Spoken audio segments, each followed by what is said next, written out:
정부의 부동산 실거래에 대한 자금 출처 조사가 있었다고 합니다.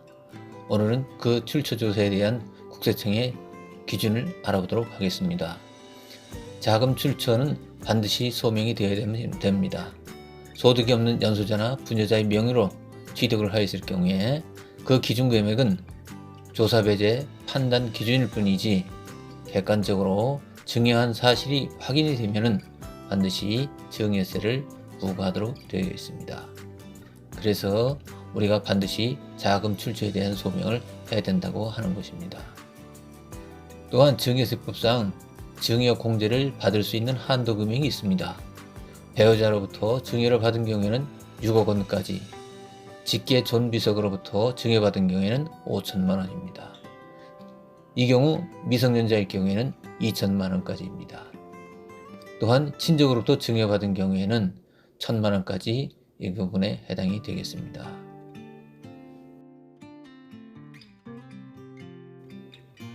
또한 자금 출처 조사를 할 경우에 직업, 연령, 소득이라든가 재산 상태를 보아서 그 부동산을 자신의 능력으로 취득하기 어렵다고 할 경우에는 자금 출처 조사가 반드시 이루어집니다. 하지만 단 사회 통념상 스스로 취득 능력이 인정된 때는 조사가 배제되겠습니다. 10억 원 미만일 경우에는 80% 이상을 반드시 확인해야만 합니다. 출처에는 금융권 대출 또는 차입금, 전세보증금 등을 포함합니다. 소득이 없는 미성년자나 분여자인 경우는 미리 증빙서를 준비하는 것이 중요하겠고요. 당해 재산이 취득일 전 10년 이내에 취득한 재산가액이 다음 기준 미만일 경우에는 출처 조사가 배제됩니다. 다음 기준에 대해서 알아보도록 하겠습니다.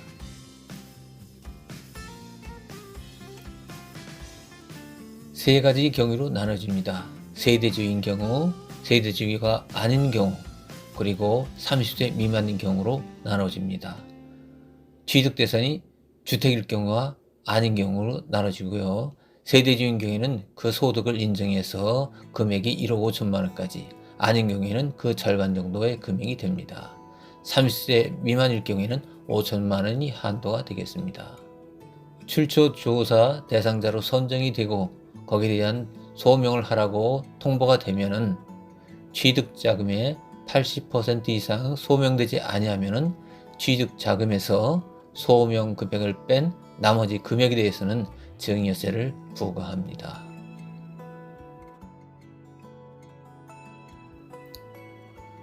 또한 출처를 인정받는 대표적인 증빙서류입니다. 근로소득, 퇴직소득, 사업소득, 이자 및 기타 소득 같은 경우에는 주로 원천징수, 영수증이 해당이 되고요.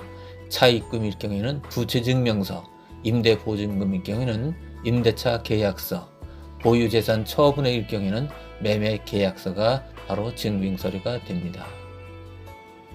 최대한 취득자금에 대해서 소명을 할 수 있어 해야 되는데 개인 간의 금전 경우도 있습니다. 이럴 때는 차용증이라든가 계약서, 영수증만 가지고는 소명이 어려우므로 예금통장이라든가 또는 무통장 입금증 등 금융거래 자료를 준비하는 것이 중요하겠습니다. 미성 신고 시에는 미납부 가산세가 추가 부담되겠습니다. 이번에 정부의 강남 4구와 마영송지구, 서대문구 등 8개구에 대한 실거래 조사 내역을 하고 있답니다.